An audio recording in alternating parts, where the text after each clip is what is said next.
Chapter 1. Something changed at the rehearsal dinner. I never believed in love at first sight. I believed in compatibility, shared values, long walks, red wine, and the slow burn of building something real. So when I met Daniel, it wasn't fireworks, it was more like a warm fire on a cold day. Safe. Steady. Predictable. We dated for almost 4 years before he proposed. It wasn't dramatic, not a movie moment. We were hiking. He dropped to one knee near a cliffside overlook and said, "You're the only one who's ever made sense to me." I said yes, of course. And maybe I ignored the subtle tension in his voice. Maybe I chose not to see how his eyes drifted past me when he thought I wasn't watching. Because I wanted to believe we were good. That love didn't need to explode, it could just endure. But something shifted the night of our rehearsal dinner. It was held at this charming vineyard in upstate New York, all fairy lights and candlelit tables. My parents flew in from Wisconsin, and his from Colorado. My maid of honor, Tara, gave a tearful speech about how I was the heart of every room, and Daniel's best man, Jason, spoke about loyalty and shared childhood secrets. Jason, tall, quiet, thoughtful, had always been a little reserved around me, but I liked that about him. He looked me in the eyes when he spoke. He noticed things, like when I was cold or tired, and always stepped in quietly. A napkin. A chair. A moment of kindness. He was never flashy, never performative like Daniel sometimes was. Just present. Halfway through dinner, I got up to use the restroom. On my way back, I passed a row of tall bushes along the patio. That's when I heard Daniel's voice, low, laughing. "She still doesn't know," he said, clearly amused. "I'm telling you, man, part of me thinks it should have been Claire." My heart slowed. Claire, that name hadn't surfaced in a long time.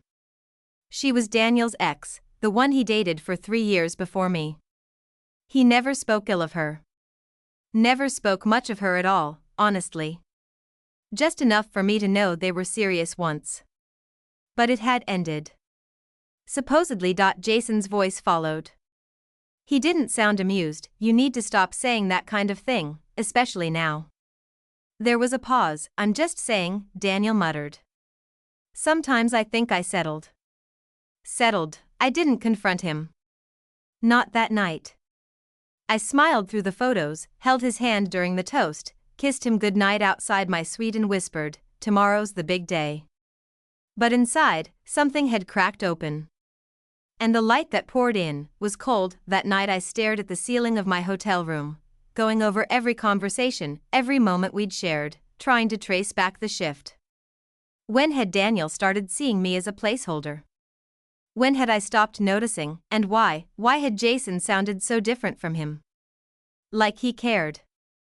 Like he disagreed. I was supposed to get married in less than 12 hours. My dress was hanging beside the closet, lace sleeves, ivory train, a tiny embroidered M inside the lining from my grandmother. Everyone I loved was asleep, dreaming about a wedding I wasn't sure I believed in anymore. I kept hearing it, asterisk, sometimes I think I settled. Asterisk, and the worst part, he was probably right, I had settled too. Chapter 2. He looked at me like he knew the morning of the wedding was overcast. Not gloomy, exactly, just a dull gray sky that matched the tightness in my chest. I told myself it was nerves, the usual pre-wedding jitters. But deep down, I knew better. The makeup artist kept saying things like soft glow and timeless radiance, but I barely looked in the mirror. I didn't want to see myself as a bride. Not yet. Mom came in with orange juice and a nervous smile. "You okay, sweetheart?" I nodded. Lying was easier in satin robes. Tara did most of the talking in the bridal suite, chatting about the floral arrangements and the playlist. I caught her looking at me once, really looking, her brows slightly drawn, but she didn't say anything. No one ever does when it matters most. 2 hours before the ceremony, I stepped out for air. The venue had this long corridor that led from the prep rooms to the garden entrance. It was quiet, dimly lit, with old photos of couples who'd married there in decades past. Where I saw Jason was adjusting his cufflinks, standing by the window, looking out at the chairs being set up. His suit was dark navy, crisp. His tie slightly crooked, like always. When he turned and saw me, he froze just for a second. "Hey," he said. I opened my mouth, closed it. "Then, you clean up nice." He chuckled. "Thanks." "You look," he trailed off. "Beautiful." I didn't say anything. The word hung in the air, warmer than anything I'd heard from Daniel in weeks. I stepped closer. "Jason, last night I overheard you and Daniel." His face changed just slightly. Enough for me to know he'd been expecting this. I went on. "You told him to stop saying those things." He looked away for a moment, jaw tightening. "I did." "Why?" His eyes found mine again. Steady. Honest. "Because he was wrong." I swallowed. "About Claire?" "No," he said. "About you." That silence that followed, it wasn't awkward. It was full. Like both of us knew something had shifted, but neither of us knew what to do with it. Or maybe he did. Maybe he'd known for a long time. "Do you think," I began, but my voice cracked. "Do you think he really loves me?" Jason stepped closer. "I think Daniel loves how things look. How they feel from the outside. He loves ideas more than people sometimes." That wasn't an answer. But it was enough. I nodded slowly, unsure what to say next. Then Jason reached into his jacket pocket and pulled out something wrapped in tissue paper. "I wasn't going to give this to you," he said, "but it doesn't feel right holding on to it anymore." I unwrapped it. It was a tiny silver compass on a chain. Inside the lid, there was an inscription *, "Find your true north."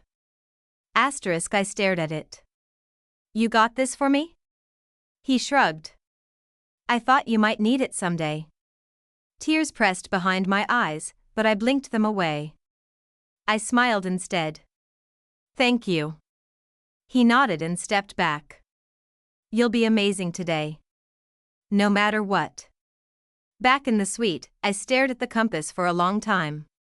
Tara noticed but didn't ask. She just helped me into my dress and zipped it up gently, like it was armor. My hands trembled slightly as I clipped the compass inside the bodice, just beneath my heart. I was about to walk down the aisle. I was about to marry a man who once made me feel safe, but now made me feel small. A man who might still be thinking about someone else while I stood in front of him in lace and vows, and yet Jason had looked at me like I mattered. Like he saw me. Like he'd been seeing me this whole time. The music started. My father offered his arm. I took it, my feet moving forward while my mind spun in every direction. At the end of the aisle, Daniel stood smiling, but for the first time, I wasn't sure I could.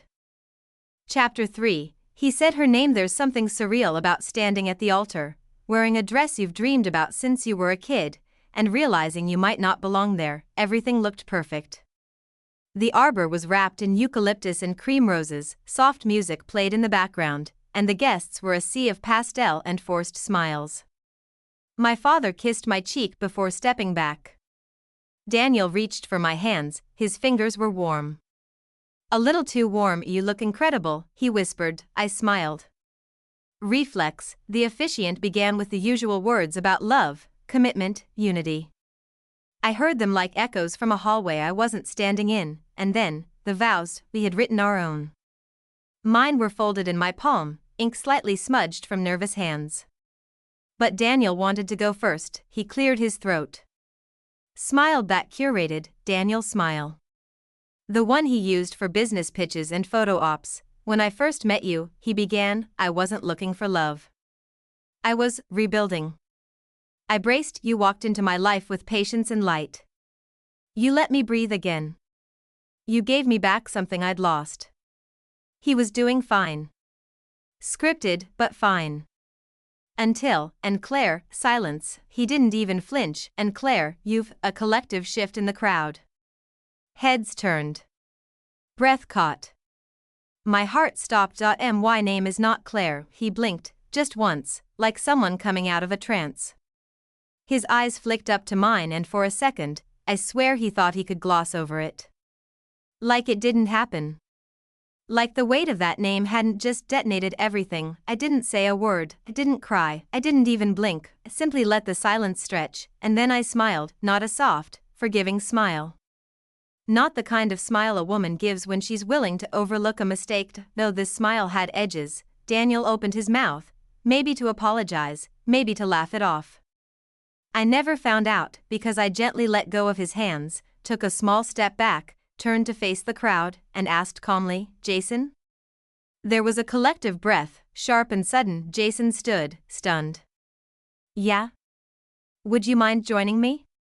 He hesitated only a second, then walked down the aisle, his steps firm, his face unreadable. When he reached the altar, I turned back to Daniel. "You said Claire's name in our vows," I said clearly, for everyone to hear. "That's not a mistake. That's a confession." Gasps. Someone dropped their program. My aunt covered her mouth. "I heard you last night too," I continued, "talking about how you settled. And honestly, I should have walked away then. But I needed this moment. Because now I'm not just walking away." I turned to Jason and extended my arm. "I'm choosing better." He looked at me, eyes wide, jaw tense, then slowly slipped his arm through mine. We walked down the aisle together, past the guests, past the flowers, past the officiant who looked like she'd seen a ghost, and Daniel. He didn't move, he just stood there. Alone. Like a man who'd been handed everything, and let it all slip. Outside, the air hit me like freedom.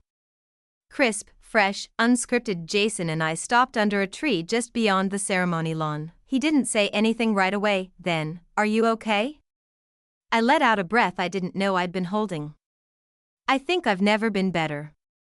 He nodded. "You didn't have to pick me." "I didn't," I said. "I picked myself." "But you asked me to walk with you." I looked at him. Really looked. I wanted to leave with someone who knows who I am, not who they think I should be. He nodded again. And this time, he smiled, not the kind that hides something, the kind that begins something. Chapter 4. What came after the silence? The quiet after we walked away was louder than the ceremony itself. Jason drove. I sat in the passenger seat of his car, still in my wedding dress, lace pulled around my legs like a story that hadn't finished unraveling yet. Neither of us spoke for the first 10 minutes. There was no awkwardness in it, just shock settling into reality. My phone buzzed non-stop in my lap.my mother.my father. Daniel's sister, unknown numbers. I turned it face down. "I'm sorry," Jason finally said, eyes still on the road. "I didn't plan for any of this." I laughed softly. "Neither did I. But somehow, it feels like the most honest thing I've ever done." He glanced at me, just briefly. "You were brave back there." "No," I said. I was done being quiet. We pulled into a small lakeside cafe about 20 minutes away. It wasn't planned.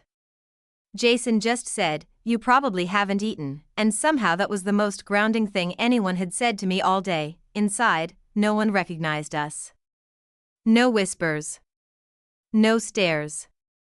Just a waitress who smiled and asked if we wanted coffee. Exhaled for what felt like the first time in months. As soon as we sat down, my phone rang again. This time, it was Daniel. I stepped outside. "What was that?" he demanded the second I answered. No apology. No concern. Just outrage. "You said her name," I replied calmly. "It was a slip. You talked about her the night before our wedding." "That was stress." "You said you settled." Silence. "Then, you humiliated me." I smiled, though he couldn't see it. "No. You exposed yourself. I just stopped protecting you." "You walked out with my best friend," he snapped. "Do you have any idea how that looks?" "I don't care how it looks," I said. "I care how it feels. And it feels like freedom." "You're throwing everything away." "No," I said softly. "I'm walking away from something that was already gone." I hung up before he could answer. When I came back inside, Jason looked up immediately. "You okay?" I am now. We ate in silence for a while, the kind that feels safe. Then he spoke, "There's something I should have told you a long time ago." I looked at him. Okay. I knew about Claire. My chest tightened, but I nodded. I assumed. Not just that she existed, he said.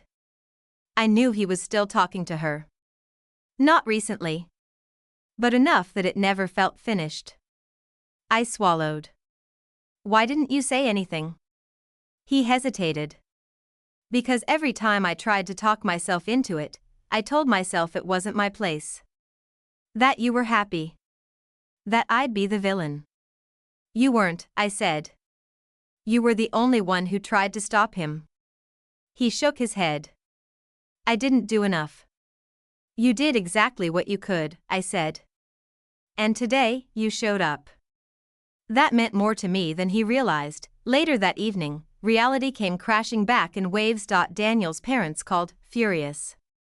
My aunt left a voicemail saying I'd overreacted. Tara texted, "I'm proud of you. I just wish you'd told me how bad it was, but the message that changed everything came from my mother, come to the hotel. We need to talk, Jason drove me back. He waited in the lobby while I went upstairs. My parents were sitting on the bed. My mother stood as soon as she saw me and wrapped me in a hug so tight I almost cried. I heard everything, she said. From 3 different people. And I just need you to know, you did the right thing. My father nodded. I should have said something when I saw how unsure he looked lately. I thought it was nerves. I thought so too, I said. My mother held my face. You don't marry doubt. When I left the room, lighter than I'd felt all day, Jason was still there. You didn't have to wait, I said. I wanted to. We walked outside. The sun was setting now, painting the lake in soft gold. I pulled the compass from my dress and turned it over in my palm. You gave this to me because you knew, I said. I gave it to you because I hoped, he replied. I looked up at him. Hoped what? That one day, you'd see yourself the way I always have. The words landed gently, but they stayed. I didn't kiss him, I didn't need to. What I needed was time. Space. Truth, and for the first time, I had all 3. Chapter 5. The day I wore white again. 3 weeks passed. The world didn't end. No headlines. No lawsuits. No social media scandal. Daniel didn't dare go public. Not after what everyone saw, what everyone heard. His silence was the closest thing to an apology I ever got. And that was fine. I didn't need closure from him. I'd given it to myself. I moved back into my old apartment, tiny, light-filled, mine. It still smelled like cedar and coffee, and I spent the first 3 nights on the couch, eating frozen waffles and watching old movies with subtitles. Peace felt foreign, but slowly familiar. People started reaching out, some with pity, some with gossip, but a few with admiration. I don't know how you did it, one friend said. I wish I had walked away before it was too late, said another. I didn't feel brave. I felt clear. And that clarity was addictive. Jason texted every few days. Never pushy. Always something small, ***, there's a new cafe on 6th you'd like. I saw someone walking a Great Dane that looked like your spirit animal. Still carrying the compass? I was, and after a week of ignoring the tug in my chest, I replied ** only when I need direction. He answered ** you always know where you're going. You just needed to believe it. A month to the day after the wedding that wasn't, I wore white again, not a gown. A soft linen dress with sleeves that floated and a waist that didn't beg for attention. Tara had invited a small group to a rooftop brunch to celebrate her new job, and I didn't hesitate to go. I wanted to be seen again, not as the girl who left her groom, but as myself. Jason was there, not waiting for me. Just existing. But when he saw me, his smile wasn't surprised, it was steady. Like he knew I'd come. We didn't make a scene. He handed me a mimosa and we chatted like we always had, quietly, easily, like we weren't dancing around something enormous. At one point, he looked at me across the table and said, "You seem lighter." I am, I replied. Turns out vows don't mean much if they come from the wrong person. He nodded. You ever think about what the right person would say? I looked at him, letting the question settle between us like dust in sunlight. Every day, I said, the brunch ended. People hugged, clinked glasses, said goodbye. I stayed behind to help Tara clean up, and when I came downstairs to leave, Jason was waiting by his car. Want a ride? He asked. I hesitated. Only if we take the long way. The drive took us through old neighborhoods, places we both used to pass but never stopped to notice. We ended up near the lake again. That same bench. That same quiet stretch of dock where everything had started to change. Sat in silence, watching the water ripple. I used to think love had to be loud, I said. That it had to announce itself, demand something, sweep me off my feet. And now? Now I think love is the person who shows up when you've lost your shoes. Jason smiled. I can do that. I turned to him. Tell me something real. He took a breath. I wanted to tell you the day Daniel proposed. We were in Aspen, remember? You were wearing that huge scarf, and your hair was a mess, and he told me in the hotel lobby that he was going to ask you. I nodded slowly. I remembered that trip and I wanted to stop him. But instead I said, congrats. And I hated myself for it for months. I blinked. Why didn't you say something later? Because you looked happy. And because I thought, maybe being your friend was enough. I reached for his hand. It was never just friendship. His fingers closed around mine. Not urgently. Not with possession. Just security. Warmth. Truth. Would you do it differently? He asked. No, I said. Because now I know what I won't accept. And more than that, I know what I will. We sat like that for a while. No kiss. No dramatic declarations, just two people who'd watched something fall apart and found something better in the rubble. A few weeks later, I took off the compass and hung it near my front door, not because I didn't need it anymore, but because now I always knew where I was going, and every once in a while, Jason walked with me, not to rescue me, not to fix anything, just to be there, and that was more than I ever thought I'd find.